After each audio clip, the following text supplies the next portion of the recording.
So like I said in the last video, there's going to be lots done to the outside to make it look more like a tree stump, but I'll just show you the bottom here.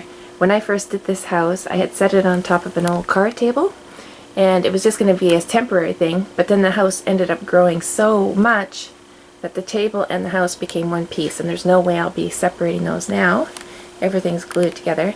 And then after my dad saw it and the table legs were kind of unstable, because card tables aren't very stable, he added the shelf to stable the legs, which is really awesome, and it also gives me all that storage there too.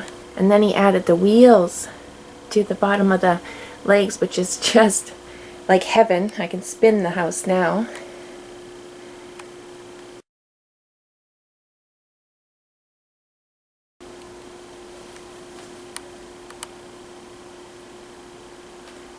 So you can see this house actually connects on all floors.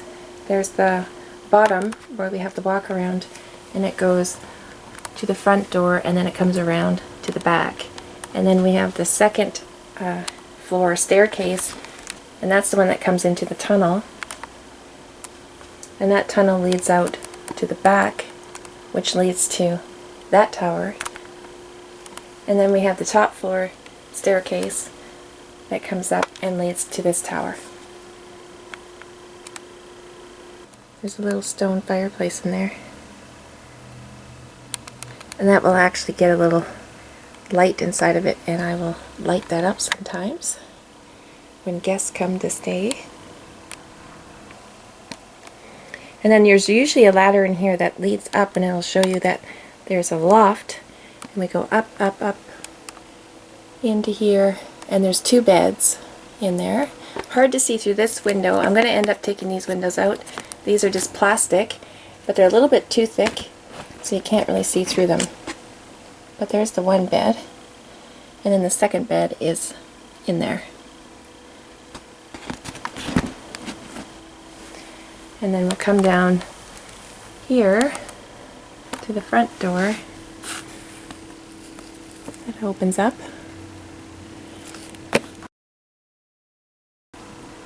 And then the front entrance will have probably a little bench added and some pots of mushrooms and things like that. Make it more welcoming and make it look like gnomes are running the place.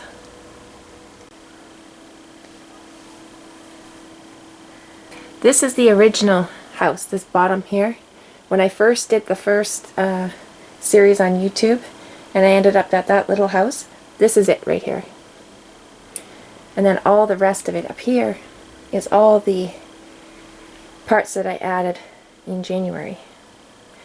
And this front here too, this huge front entrance here, I added in January. Okay, we're almost all the way around. Here's that second tunnel here. I put a little window in this one. There's a little knot hole.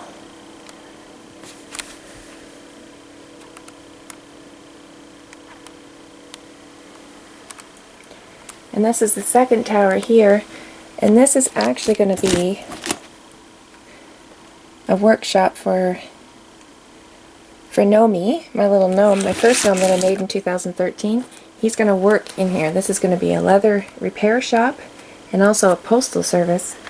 Once I get that all together, that's going to be quite fun.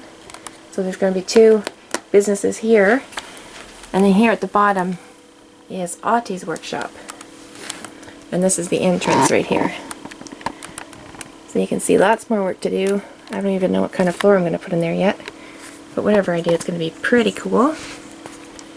And then the workshop will have tools and everything hanging on the walls. Okay, now we're going to go inside. And there's going to be lots of things going on here. I'm still not sure how I'm going to lay it all out, but there's going to be guest rooms. And here's my little steamer trunk.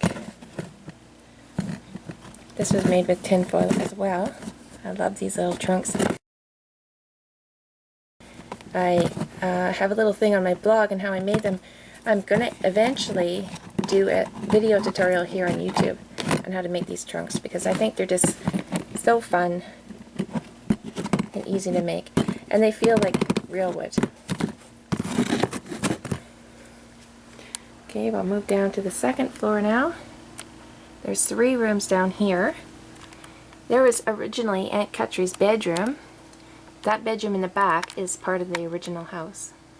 And there's the log bed that I made with tinfoil and clay. And then on this side is the Matchbox Dresser. Now all the drawers open. And I covered that with clay. This is probably one of my favorite little projects that I did. This little steamer trunk. I love trunks. I actually have about 6 or 7, and they were all falling apart, and I fixed them up, and I have one like this. A round top trunk. This was all made with tin foil, and the wooden parts are wooden coffee sticks. And there's the inside.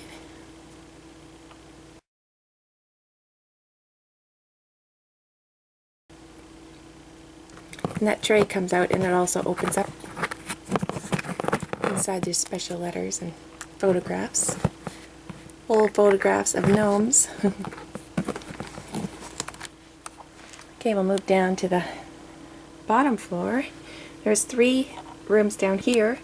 There's the original living room that came with the original house before I started this huge addition. And then there's the kitchen. There's better pictures on my blog. There's a old farm sink, and there's a wraparound shelving around the top. And then the cast iron stove. And here's my little butcher block. Just a old block of wood that I added legs to. And then here's the dining room. And in here, got my little stove there, egg carton stove. And my favorite thing of all is this table that my dad made me. It took him 3 days to make this table. My daughter and I counted the rings. It's 30 some years old. Look at all those rings. And these little chairs are adorable. All made by my dad. So the sun has gone down now, and the lights are on. Just wanted to give you a last view what it looks like when the lights are on. It looks pretty homey in there. I can imagine when it's all fully decorated and guests are coming to stay, all the fun they will have, the adventures, the music, and the food cooking in that kitchen. It's going to be so much fun.